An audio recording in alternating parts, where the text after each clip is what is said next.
दोन घरगुती उपाय ज्याने तुमच्या गायी आणि म्हशी होतील एकदम तंदुरुस्त. गायी म्हशी खराब झाल्या असतील, तब्येत त्यांची फार बारीक दिसत असेल, तर त्यांना अगदी मजबूत तगड बनवण्यासाठी दोन अतिशय सोपे, साधे आणि घरगुती उपाय की जे सगळ्यात प्रभावी आहेत. हे आपल्याला माहीतच आहे. गायी म्हशी निरोगी आणि तंदुरुस्त असणं खरंच खूप महत्वाचं आहे. गायी म्हशी या तंदुरुस्त जर असल्या तर त्या खूप जास्त दूध उत्पादनाची क्षमता त्यांची वाढते. जबरदस्त प्रमाणात त्या दूध देतात आणि हो, सगळ्यात जास्त जगतात देखील. गायी म्हशी जर कमकुवत असतील तर त्यांचा आजारी पडण्याचा धोका देखील मोठ्या प्रमाणावर असतो. जर तुम्हाला तुमच्या गायी आणि म्हशी अशक्त झालेल्या वाटत असतील, त्यांची तब्येत कमी झालेली वाटत असेल, हाडे बाहेर आलेली दिसत असतील किंवा तुमचं दुधाचं प्रमाण देखील जरी कमी झालेलं असेल, दुधाची फॅट कमी लागत असेल, तरी देखील ह्या दोन्हीपैकी एक जरी घरगुती उपाय तुम्ही केला तर तुमचा जबरदस्त फायदा दूध व्यवसायात होणार आहे. व्हिडिओमध्ये आम्ही तुम्हाला अशा दोन गोष्टींबद्दल सांगणार आहोत, ज्या जर जनावरांना तुम्ही विशिष्ट प्रमाणात जर खाऊ घातल्या तर तुमचे जनावर अगदी जाड आणि मजबूत होतील.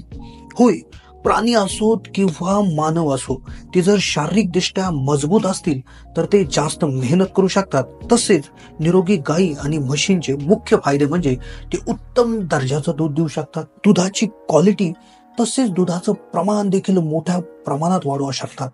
गायी म्हशींना जर मजबूत बनवण्यासाठी अतिशय सोप्या घरगुती टिप्स आहेत, ज्या पशुपालकांना फार महागात देखील पडणार नाही, पण ह्या जनावरांना आतून मजबूत बनवण्यासाठी अगदी जबरदस्त प्रमाणात काम करत असतात.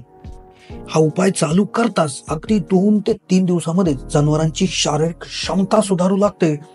जनावरांच्या शरीरावर मांस वाढलेलं दिसू लागतं. जनावर कमजोर असतं तर ते मजबूत दिसायला सुरुवात होतं.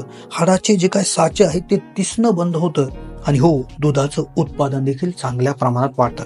हे सर्व पदार्थ यात सांगितलेल्या गोष्टी या बऱ्याच वेळा घरात असतात किंवा आसपासच्या दुकानात देखील अगदी 10-20 रुपयाच्या किमतीत तुम्हाला आरामात मिळू शकतात.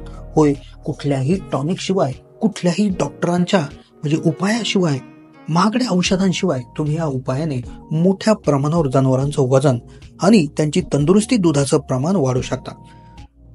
2 उपाय, ज्यातला पहिला उपाय हा सोपा आहे, ज्याचा रिझल्ट देखील खूप चांगला आहे, जो करायला एकदम सोपा आहे, करण्याची पद्धत देखील अतिशय सोपी आहे.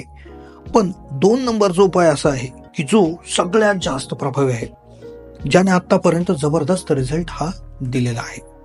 उपाय 2 वेगळे जरी असले, ज्यामध्ये 2 वेगळ्या गोष्टी जरी वापरायच्या असल्या, पण त्याच्या मागचा जो मुख्य उद्देश आहे तो एकच आहे, तो म्हणजे जनावरांच्या शरीरात चरबीयुक्त पदार्थ तसेच एनर्जी म्हणजेच ऊर्जा असलेल्या पदार्थांचं सेवन घडून आणणे. पहिला उपाय जो करायचा आहे त्यामध्ये आपल्याला वापरायचे आहे जे काय कपाशी किंवा कापसाची जी काय बी आहे, तर त्या बिया आपल्याला उपलब्ध करायच्या आहेत. आता तुम्ही म्हणाल, सरकी पेंड ही जी आहे तर ती कापसाच्या बियापासूनच तयार होते, पण कापसाच्या जे काय बिया आहेत तर त्या बियापासून जरी ती पेंड तयार होत असली तरी त्याच्यामधलं तेल जे काय आहे ते पूर्णतः काढून घेतलेलं असतं. त्यामुळे ती पेंड काम करते, पण ती इतकं काम करत नाही. 50 किलो पेंडीचं एक पोतं जितकं काम करेल तितक्या या बिया कदाचित 1 किलो बिया तेवढं काम करू शकतात. करायचं काय, ह्या बिया तुम्हाला उपलब्ध करून घ्यायच्या आहेत. या जनावरांना आपल्याला एका विशिष्ट पद्धतीनं खाऊ घालायच्या आहेत. ह्या बिया देत असताना ह्या कच्च्या खाऊ घालायच्या नाही आहेत. ह्याला तुम्हाला व्यवस्थित शिजवायचं आहे. शिजूनच ह्या थोड्या प्रमाणात, म्हणजे आधी 20 ग्रॅम, नंतर 30 ग्रॅम, 40 ग्रॅम, 50 ग्रॅम असं करत 100 ग्रॅम पर्यंत घेऊन जायचं आहे.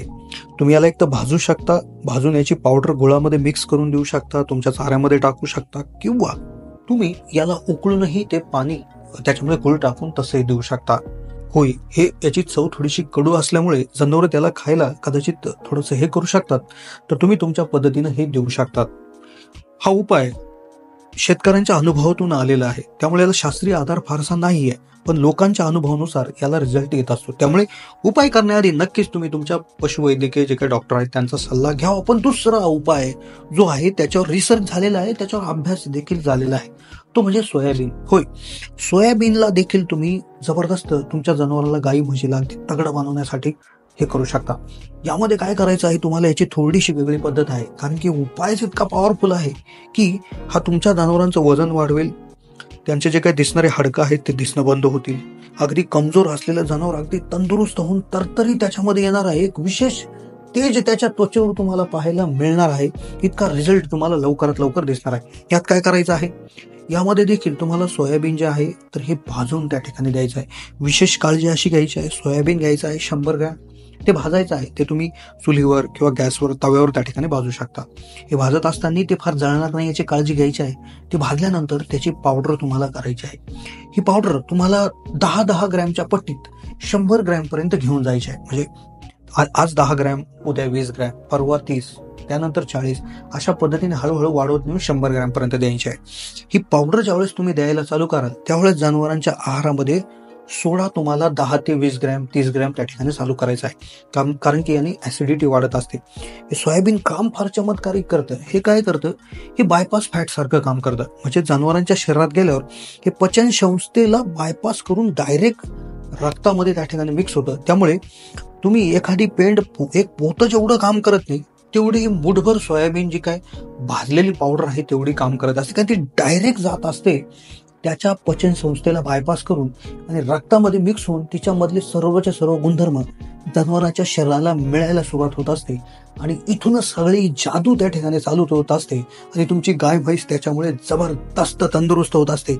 एवढंच नाही, रिसर्चमध्ये असंही समोर आलेलं आहे की जनावरांच्या दुधाची फॅट सोयाबीनच्या पावडरने वाढलेली आहे. जनावरांच्या दुधाचं प्रमाण देखील प्रचंड प्रमाणात वाढलेलं आहे. या व्यतिरिक्त तुम्ही एक तिसराही उपाय आहे ज्याच्यामध्ये जो यूपी बिहार या साईडला केला जातो, तो म्हणजे जे काय आपलं मोहरीचं तेल आहे, सरसो, तर ते देखील जनावरांना त्या ठिकाणी पाजलं जातं. ज्यामध्ये तेल जे आहे एका बॉटलमध्ये टाकून जनावरांना ते त्या ठिकाणी पाजलं जातं.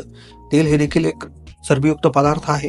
तो डायरेक्ट पाजला तरी त्या ठिकाणी चालू शकतं, पण यामध्ये तुम्ही डॉक्टरांचा सल्ला घ्यायला पाहिजे. कारण की तेल जर त्या ठिकाणी पाजलं तर जनावरांच्या शरीरात असणारे जे काही बॅक्टेरिया आहेत, जे जीवाणू आहेत, तर त्यांचं जे काही वातावरण आहे ते एकदम खराब होऊन जातं. कदाचित ते मरू शकतात. तर त्यामुळे डॉक्टरांचा सल्ला तुम्ही तेल पाजत असताना घ्यायला पाहिजे. विशेष प्रकारामध्येच ते वापर करायला पाहिजे. पण या आधी सांगितलेला जो उपाय आहे सोयाबीनचा तो तुम्ही करू शकता. भरपूर लोकांनी त्याच्यावर अभ्यास केलेला आहे. रिसर्च सुद्धा त्या ठिकाणी आज नेटवर त्या ठिकाणी उपलब्ध आहे. खूप फायदेशीर हा त्या ठिकाणी झालेला आहे. तर हे होते उपाय. जर आता मुळातच उपाय ह्या अनुभवातून आलेला आहे. चॅनलचा उद्देशच हा आहे की जास्तीत जास्त लोकांपर्यंत माहिती पोहोचावी. कमी खर्चातील उपायाने दूध वाढावं, फॅट वाढावी, दूध व्यवसायामध्ये फायदा व्हावा, हाच उद्देश आहे. तर तुम्ही जर तुमच्याकडे एखादा युनिक उपाय असेल जो तुमच्या अनुभवातून आलेला असेल, नक्कीच तुम्ही तो आम्हाला कमेंटच्या माध्यमातून कळवा. आम्ही लवकरच त्यावर व्हिडिओ बनवण्याचा प्रयत्न करू. कुठल्या टॉपिकवर तुम्हाला व्हिडिओ आवश्यक आहे तेही कमेंटच्या माध्यमातून कळवा. सगळ्यात महत्त्वाचं म्हणजे चॅनलला सबस्क्राईब करून ठेवा. धन्यवाद.